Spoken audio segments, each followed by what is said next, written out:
Hola, buenos días, doctores. ¿Me escuchan?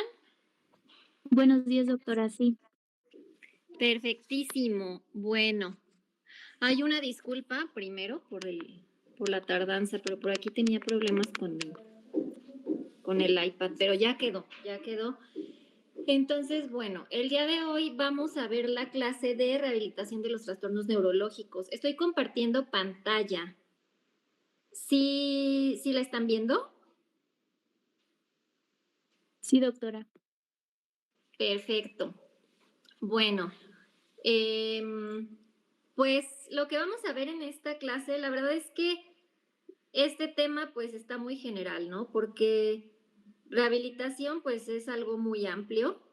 Entonces, aparte, los trastornos neurológicos pues son muchísimas enfermedades, hay muchísimas enfermedades neurológicas.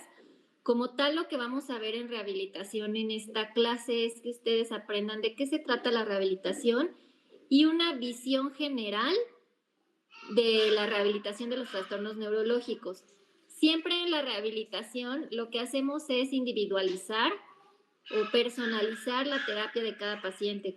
Cada paciente es diferente, entonces las terapias pues no son tampoco de libro, no es algo metódico, sino siempre se individualiza el paciente, pero vamos a ver la visión general de una rehabilitación de los trastornos neurológicos, ¿sale? Entonces, bueno, ¿quién me pudiera decir qué es la rehabilitación?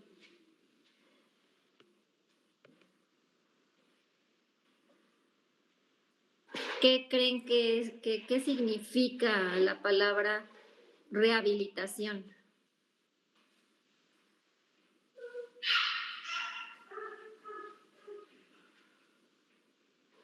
Es la terapia en Doctora, que ay,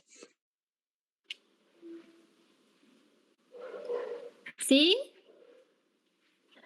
bueno, yo iba a comentar que puede ser un proceso en el que un paciente, bueno, el que le toma al paciente para poder sanar o algo similar. Sí, es un proceso terapéutico que está enfocado a ayudar a las personas a ya sea recuperar, mantener o mejorar las capacidades, no solo físicas, porque cuando nosotros hablamos de rehabilitación pensamos nada más en huesos y articulaciones, no, no solo físicas, sino también cognitivas, ¿sale? Mentales, que se han perdido o han disminuido con una enfermedad. Entonces, la rehabilitación, pues nos va a medir las funciones del cuerpo, las estructuras del cuerpo y cómo el paciente puede hacer sus actividades de la vida diaria, cómo participa en estas actividades de la vida diaria y también en la rehabilitación nosotros vemos los factores ambientales y factores personales. ¿Por qué factores ambientales? Porque también nos damos cuenta de cómo el paciente está involucrado a su alrededor, la familia, su red de apoyo, factores personales que él traiga, a lo mejor de depresión, de angustia, de ansiedad. Entonces, la rehabilitación no nada más es decir, ay, viene un paciente porque lo voy a rehabilitar del codo. No, es ver ese paciente pues cómo vive, con quién vive, si le ayudan, si no le ayudan, ¿sale? Entonces, bueno, de esto se trata la rehabilitación. Ay, jole, no está saliendo aquí. No sale aquí en pantalla, no tengo el PowerPoint, pero bueno, se las voy a ir explicando estas diapositivas. Entonces, bueno, como tal, el objetivo final de la rehabilitación es mejorar la calidad de vida del paciente.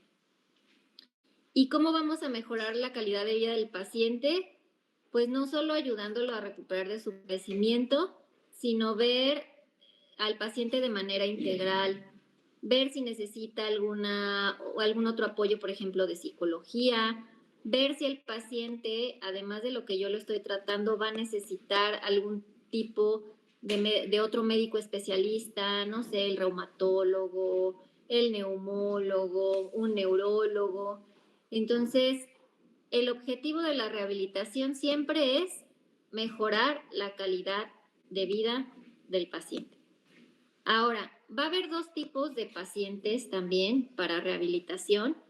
Estos dos tipos de pacientes pueden ser pacientes que estaban completamente sanos, que tuvieron algún accidente o tuvieron alguna enfermedad y entonces necesitan rehabilitación. El objetivo con estos pacientes es reintegrarlos a como estaban ellos, ¿sale? Claro, dependiendo de la secuela que tengan, ¿no? Pero ese es el objetivo con estos pacientes. Y hay otros pacientes que ya nacieron con alguna enfermedad, con algún síndrome. Aquí en estos pacientes no se llama rehabilitación, se llama habilitación. Entonces, estos pacientes que ya nacieron con algún síndrome o con alguna enfermedad, pues ayudarles a ellos a que no se vayan a deteriorar, que mejore su calidad de vida, ¿sale? Entonces, pues la rehabilitación es un proceso complejo. Yo les quiero aquí preguntar si alguien sabe, y es que esto sí es bien importante porque la verdad es que no lo explican, incluso muchos médicos de otras especialidades no lo conocen. ¿Cuál es la diferencia o qué estudia en sí un médico especialista en rehabilitación y un fisioterapeuta? ¿Es lo mismo? ¿No es lo mismo? ¿Ustedes qué creen? ¿Quién me pudiera decir?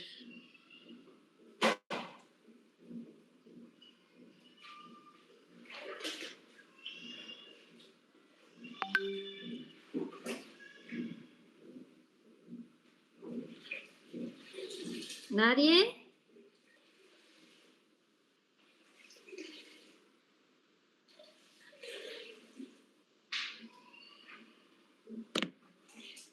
A ver, Ariadne, si por ahí estás,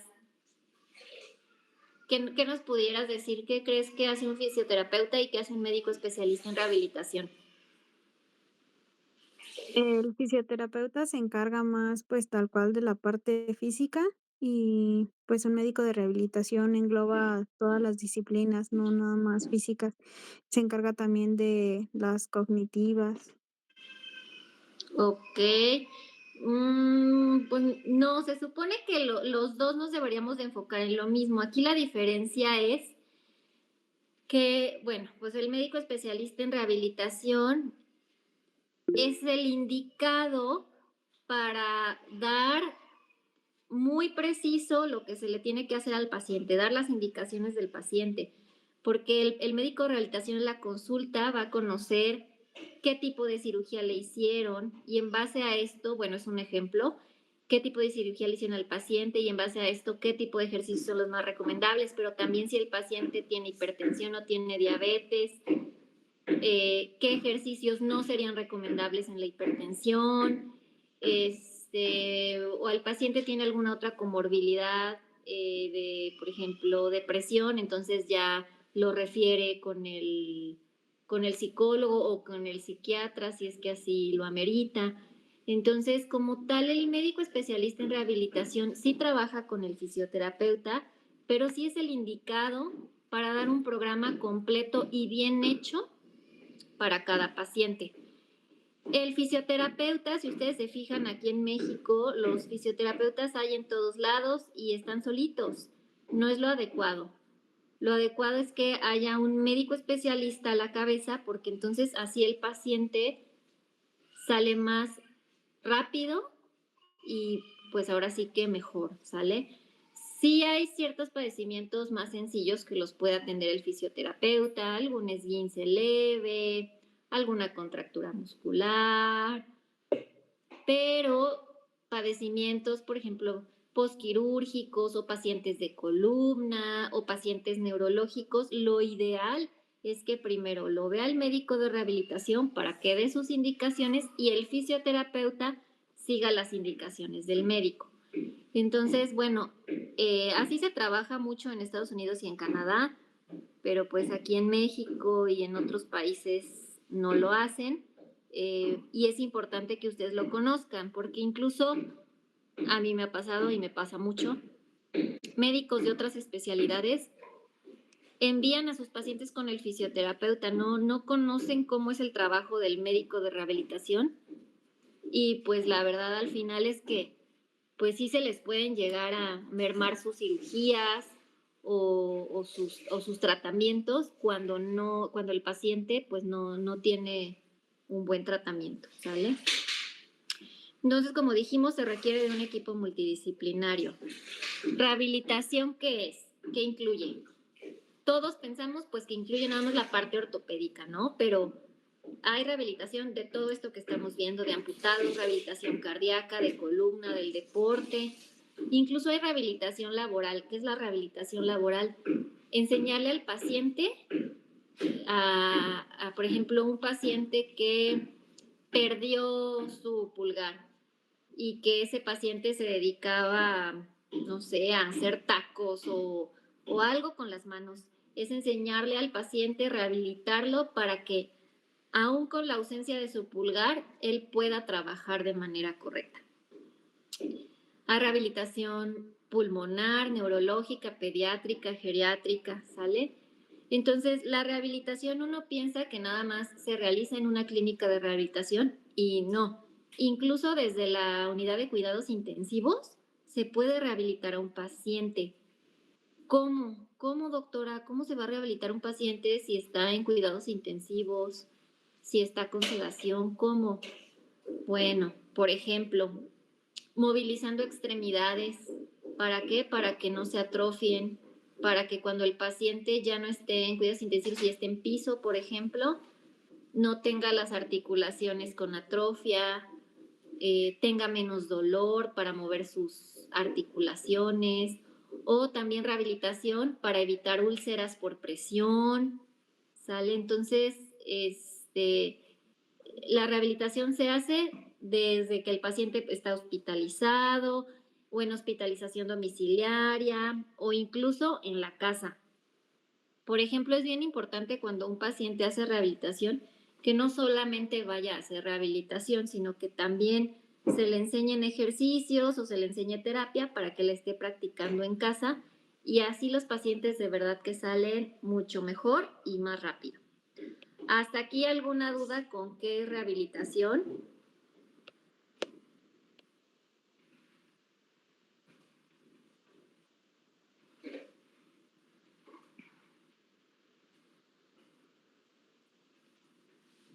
No, doctora.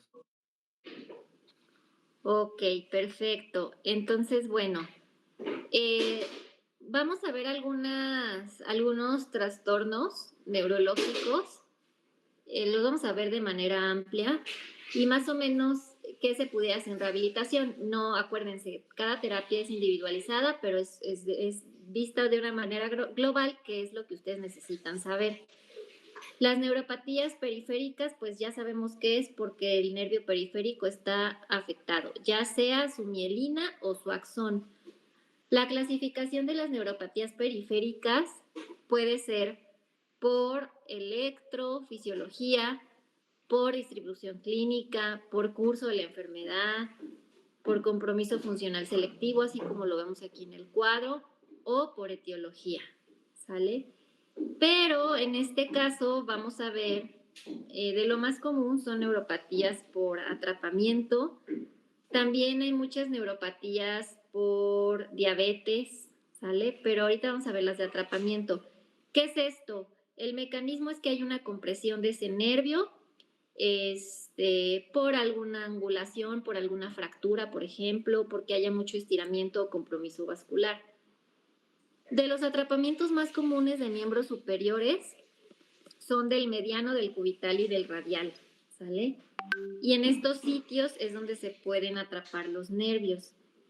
Y dependiendo de dónde se atrapen, tenemos los síndromes.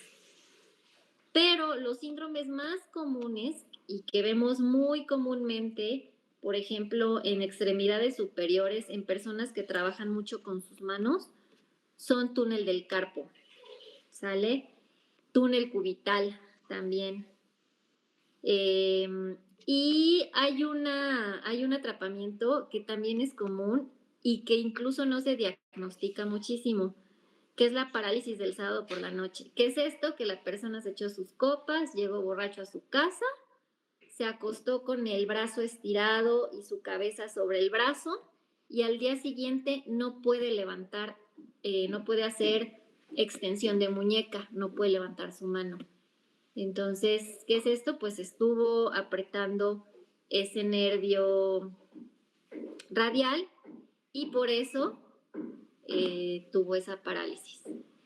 Y el de los atrapamientos de miembros inferiores, el más común es el síndrome piramidal, que es el atrapamiento del ciático por alguna contractura muscular del músculo piramidal, y el síndrome del túnel del tarso en el tobillo, en el pie. Entonces, cuando hay estos síndromes, vamos a tener síntomas neuropáticos. ¿Cuáles son los síntomas neuropáticos? La neuralgia. La neuralgia es el dolor de tipo nervioso. ¿Cómo vamos a saber que es un dolor de tipo nervioso? Esto es bien importante, doctores. Porque el dolor es tipo toque eléctrico, chile o ardoroso. Siempre que hay un dolor de nervio, los pacientes así lo refieren. Incluso pacientitos que están mal o con pellizcamiento en columna sienten este tipo de dolor. Los pacientes pueden tener parestesia o disestesia, alteraciones de la sensibilidad, también alteraciones de la fuerza muscular e hipotrofia. ¿Sale? Entonces, bueno, aquí es bien importante tener en cuenta los tiempos de recuperación. También, ¿por qué? Porque no sé si recuerdan en la clase pasada de electrodiagnóstico que vimos que si un paciente tiene o sospechamos de una lesión de nervio periférico, pero le mandamos a hacer el estudio a los 3 días que se lesionó, no va a salir nada. Tenemos que esperar al menos 21 días para que podamos hacer el estudio y entonces ahora sí va a salir si el paciente tuvo neuroapraxia, que es lo más leve, que es la lesión de la mielina, y aquí se recupera en 3 meses, y ahí ya le podemos dar el pronóstico al paciente.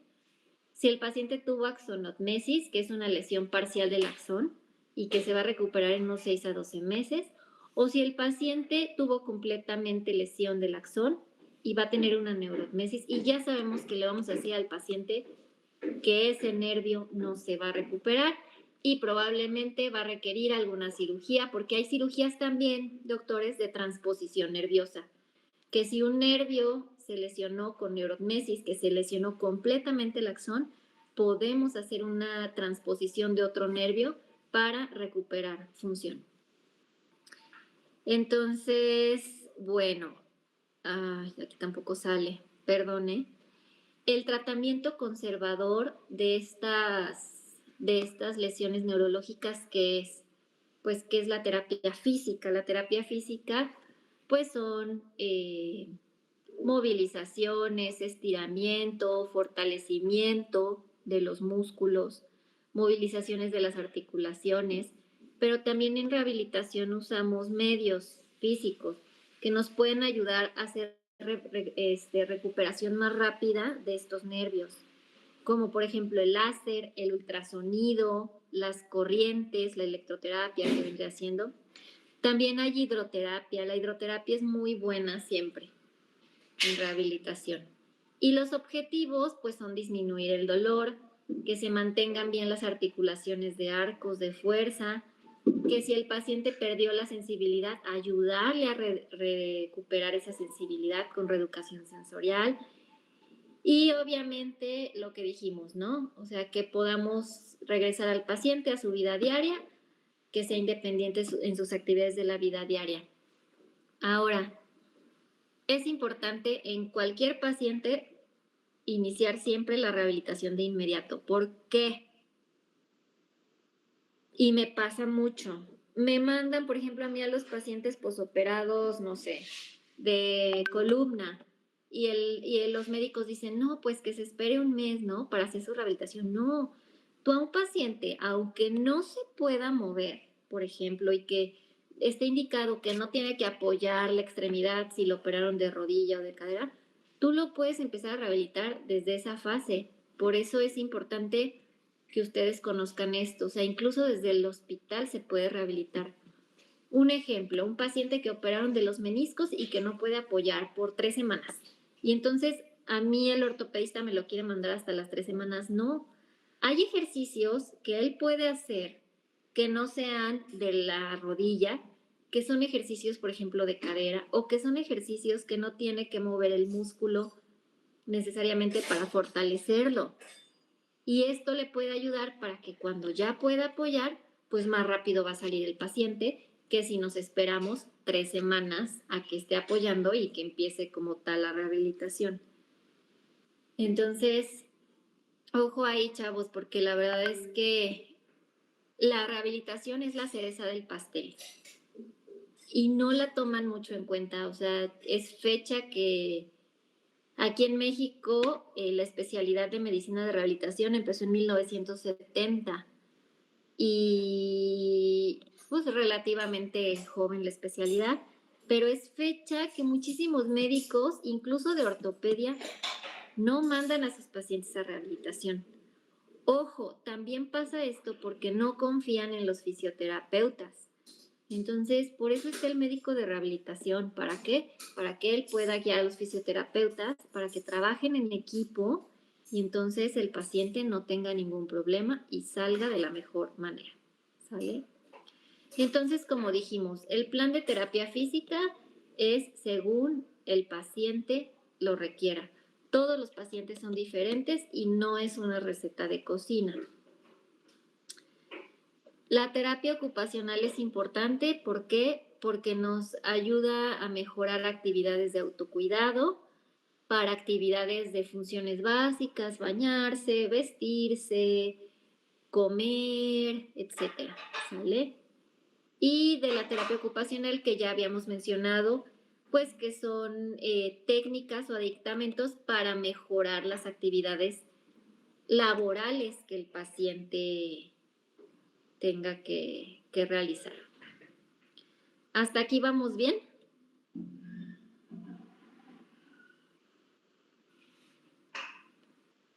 Sí. ¿Ninguna duda? Por ahí sí están conectados todos, porque la verdad es que no me contestan y hasta siento que a lo mejor están ustedes en su rollo y ni me están haciendo caso. Pero bueno, ojo, esta clase no se las voy a pasar. Es lo que yo les esté comentando y eso es lo que va a venir en su examen, ¿sale? Bueno, y tenemos también las enfermedades neuromusculares. Aquí les pongo una tabla, vean cuántas enfermedades neuromusculares hay. Son muchísimas. Estas enfermedades neuromusculares es muy importante también realizar la rehabilitación de manera temprana. Estas enfermedades se pueden manifestar a cualquier edad, desde el nacimiento hasta la edad adulta. ¿Y qué es lo más común? La pérdida de fuerza. Y puede ser progresiva o puede ser intermitente. Entonces, esta falta de fuerza pues nos empieza a dar problemas y nos puede dar muchos problemas ortopédicos como deformidades articulares, problemas respiratorios, problemas incluso para la deglución, para comer. Entonces, ejemplos de complicaciones: retracciones tendinomusculosas, deformidades articulares, escoliosis, luxaciones, fracturas y obviamente pues el dolor. En las enfermedades neuromusculares, algunas, no todas, vamos a encontrar también compromiso respiratorio en las que encontramos debilidad del diafragma. Entonces ahí entra la rehabilitación respiratoria en este caso para poder ayudarle al paciente a que esa función respiratoria se debilite más lento o no se debilite según la enfermedad y el pronóstico que tenga el paciente.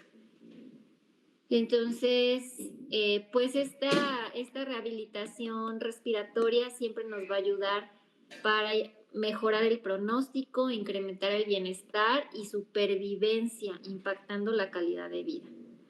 Estos pacientes también tienen compromiso cardíaco y también pueden tener compromiso digestivo, nutricional y metabólico. Entonces, ahí entra, por ejemplo, también una parte de la rehabilitación. Si el paciente tiene estreñimiento, también hay masajes de rehabilitación para que el paciente mejore esa función gastrointestinal. Entonces, no sé si ya se están dando cuenta del impacto que tiene la rehabilitación en los pacientes y que hoy en día no la usan todavía en muchas áreas. No les comenté, pero incluso hay rehabilitación del piso pélvico, es rehabilitación como tal para pacientes que tienen prolapso genital. Entonces, híjole, la verdad es que abarca casi todas las especialidades la rehabilitación. Y dentro de estas enfermedades neuromusculares encontramos las miopatías, que es lo más común, como la distrofia muscular de Duchenne, la distrofia muscular de Becker, y bueno, tenemos otras miopatías, ¿sale? Como dijimos, lo más importante es que va a haber debilidad muscular, que van a tener dolor muscular, vamos a encontrar mucha fatiga en los pacientes y van a tener sus reflejos normales, pero no van a tener trastornos sensitivos. Esto nos va a ayudar a pensar en un cuadro miopático. Cuando les llegue un pacientito así, es cuando ustedes ya lo tienen que referir al neurólogo para que pueda estudiar el caso del pacientito, ¿sale? Y pues bueno, hay muchísimas miopatías y depende del tipo de la miopatía, ¿sale? Esto no vamos a profundizar. El diagnóstico no lo hace de las miopatías al final, no lo hace el médico general, no lo hace el médico internista. El diagnóstico lo hace un equipo. Es un equipo donde de preferencia debe de haber un neurólogo, un genetista y un médico en rehabilitación. ¿Para qué? Se le mandan enzimas musculares, se le hace electrodiagnóstico, se le hace biopsia muscular y entonces aquí también se estudia la genética. Las miopatías no tienen cura, entonces es por ejemplo lo que les mencionaba, pacientitos a lo mejor que nacieron ya con una distrofia muscular de Duchenne o que no tiene cura. ¿Qué vamos a hacer? Es mantener al paciente de la mejor manera, que tenga la mejor calidad de vida posible y pues hacerle una rehabilitación integral, no nada más de la parte física, sino también ver la parte pulmonar, de los ojos, cardíaca, problemas auditivos, ¿sale? Entonces, el equipo multidisciplinario, vean todo lo que podemos abarcar y siempre el médico apoyándose también mucho con la familia del paciente.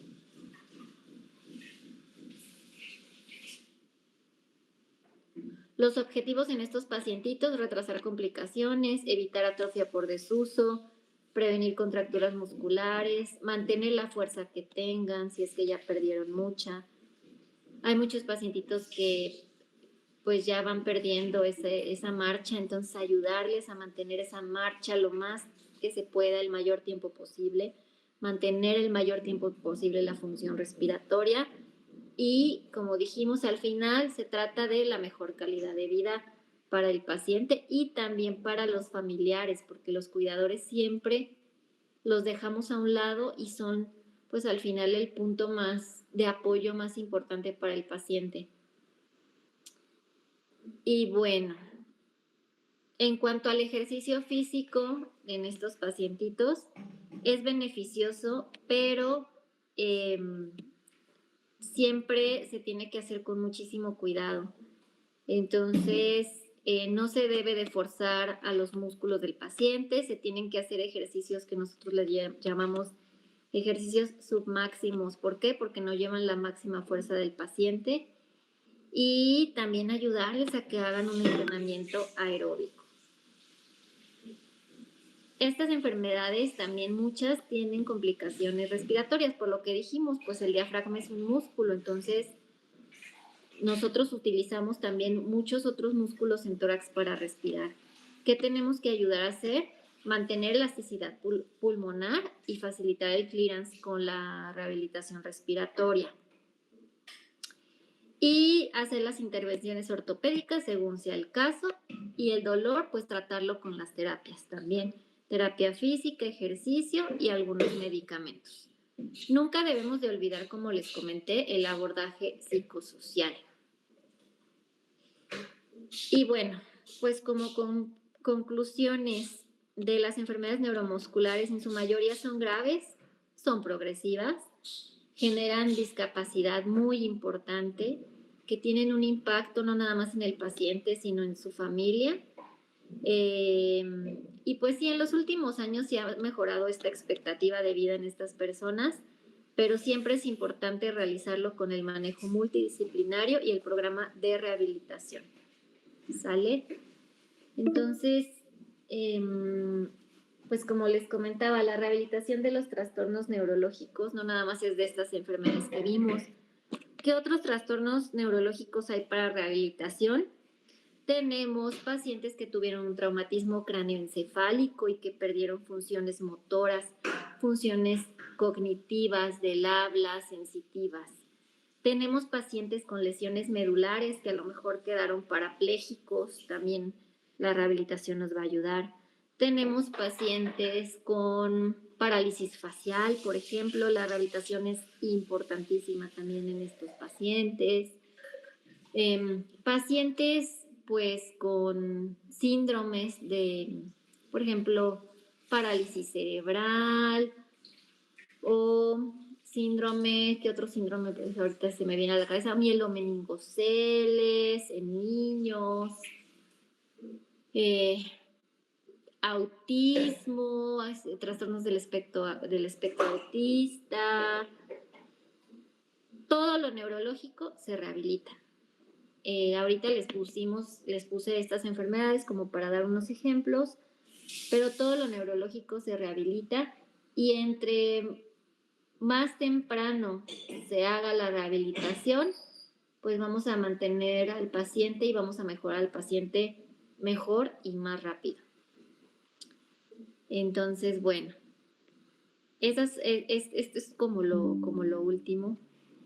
Y ¿sabías que siempre son preguntas padres? Hacer media hora de actividad física 6 días a la semana, vamos a tener un 40% de menos riesgo de muerte temprana. Entonces, a ponernos a hacer ejercicio.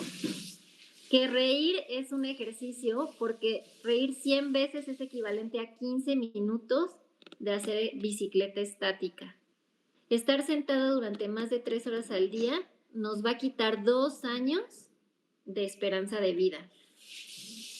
Hacer ejercicio siempre va a reducir el riesgo de cáncer de mama en un 25%.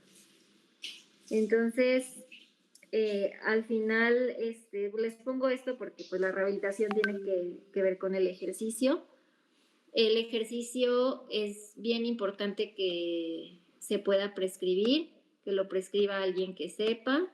Yo les recomendaría que sus pacientes, si alguien dice, no, pues yo quiero ser, no sé, internista, pues sus pacientes que tienen diabetes, que tienen hipertensión, que tienen alguna otra enfermedad, los manden a rehabilitación. No nada más pues por el codo, por el hombro, no, manden a sus pacientes a rehabilitación, porque esto les va a ayudar, les va a mejorar su calidad de vida y el paciente se los va a agradecer. Entonces, bueno, eso es todo. ¿Cuándo tienen su segundo parcial?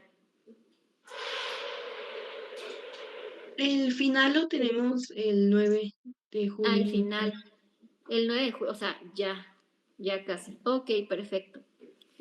Entonces, bueno, en ese parcial yo le voy a mandar al doctor Juan Guapo todas las preguntas de los otros temas anteriores y de este. ¿Hasta aquí alguna duda que tengan?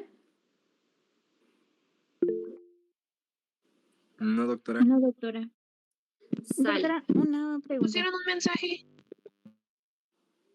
Sí, a ver, una pregunta por ahí tenía, no sé si era Jocelyn. No, ¿verdad? No, yo nada Eh, más le comenté que un compañero puso una pregunta en el chat. A ver, déjenme ver dónde está el chat porque no le sé al Google Meet. Mensajes en la llamada. Ah, una mala rehabilitación. ¿Es peor que no haber tenido rehabilitación? A ver, pues no sé, Gerardo, depende del caso, depende qué le haya pasado con la rehabilitación. O sea, no sé si quieras explicarnos más de si es tu caso o el caso, no sé, de algún amigo o familiar.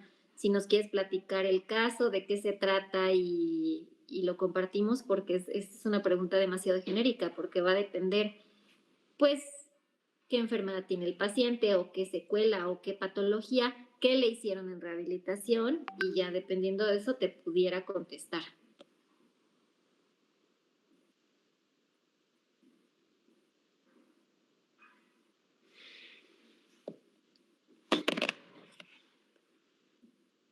¿Por ahí estás, Gerardo? ¿O ya te me fuiste?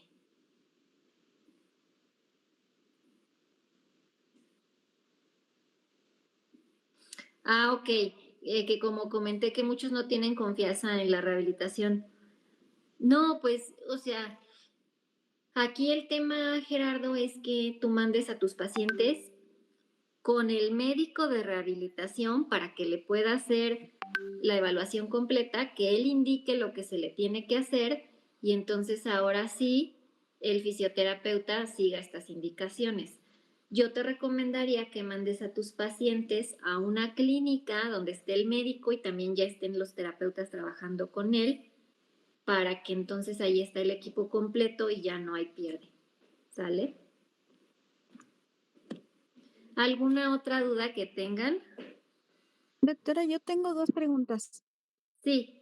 Bueno, en la parte de la prevención de las complicaciones respiratorias mencionó el clearance. ¿A qué se refiere exactamente? El clearance se refiere a la capacidad máxima respiratoria del paciente. Ok. Y la segunda, en clase, ay, perdón. Sí, dime. En clase nos mencionaron que bueno, para una parálisis facial, que no es recomendable la la rehabilitación con terapia eléctrica hasta los 15 días posteriores. ¿Qué pasa si se llega a dar antes de? Ok. Mira, no se recomienda porque actualmente no muchos, no muchas clínicas tienen los equipos adecuados para poner electroterapia en la cara. Los músculos de la cara son músculos muy pequeños.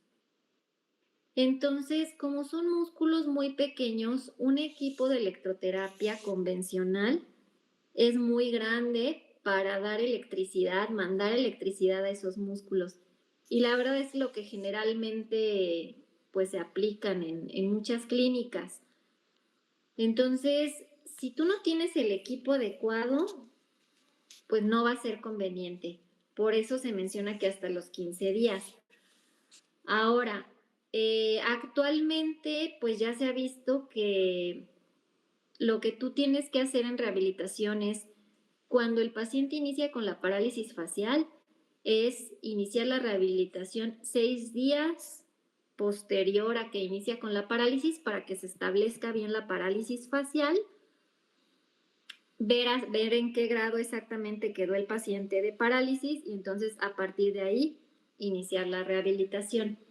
Y siempre es bien importante que un paciente que tiene parálisis facial inmediatamente vaya con el neuro o con su médico rehabilitador para que le dé el tratamiento con esteroides, porque los esteroides, los corticosteroides, son, son un punto clave para pronóstico del paciente con parálisis facial. Tengo muchos pacientes que no les dieron los corticosteroides y pues no recuperaron completamente o se tardaron mucho en recuperar. Y los pacientes que inmediatamente tienen el buen tratamiento, les dieron sus corticosteroides y todo lo demás, no tienen problema para su recuperación. Entonces, pues esto de los 15 días es más por los tipos de equipo, pero ya actualmente, si tú tienes un equipo bueno para poder dar electroterapia, no hay ningún problema. Si tú das también una mala electroterapia, vas a provocar algo que se llama sincinesia. Te lo dejo de tarea para que investigues qué es la sincinesia, porque si te lo digo se te va a olvidar, ¿sale? Sí, doctora, gracias. ¿Quién más tiene dudas o preguntas? Doctora, usted menciona también la participación, pues, de los familiares en un paciente, o sea, que el familiar que está en rehabilitación. ¿Qué tan importante es que ahora sí que los familiares estén educados y sean participativos, o nada más es el simple hecho de que ellos estén presentes? No, es súper importante. ¿Por qué? Vamos a suponer que tenemos un paciente con lesión medular y que este paciente con lesión medular pues no puede caminar.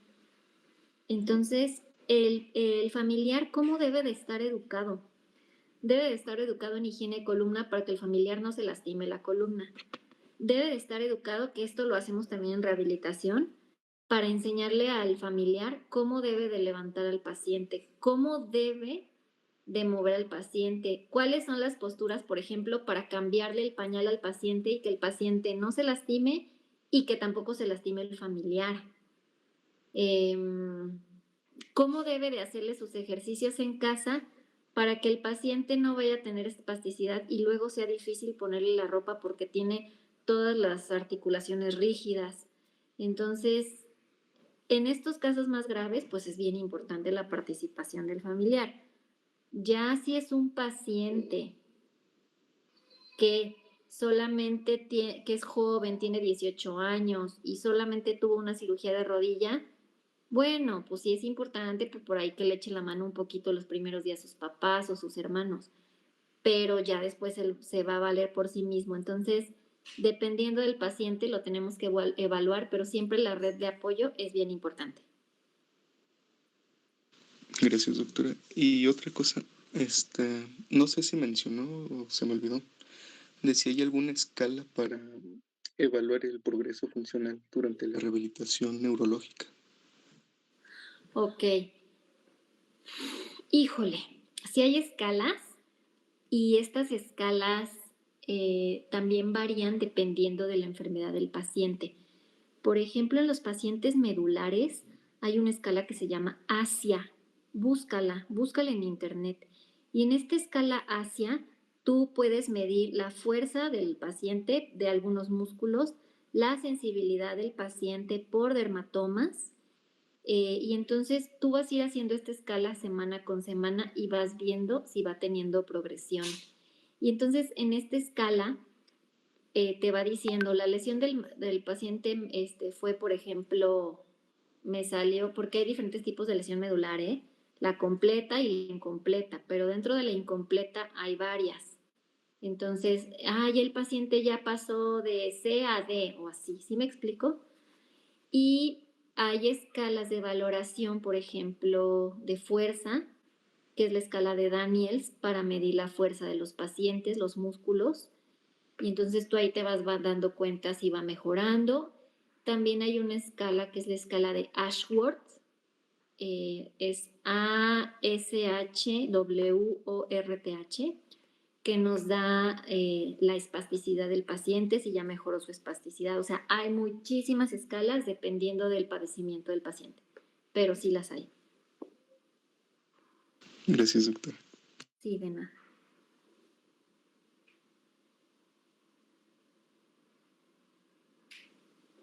¿Algo más, doctores? Doctora, agregaron en el chat ¿qué tipo de rehabilitación se le da a las personas con enfermedades cardíacas? Ok, bueno, se les hace a estas personas un estudio que es muy especializado. Tiene que ser alguien que sea especialista en rehabilitación cardíaca, subespecialista en rehabilitación cardíaca, si hay esa subespecialidad.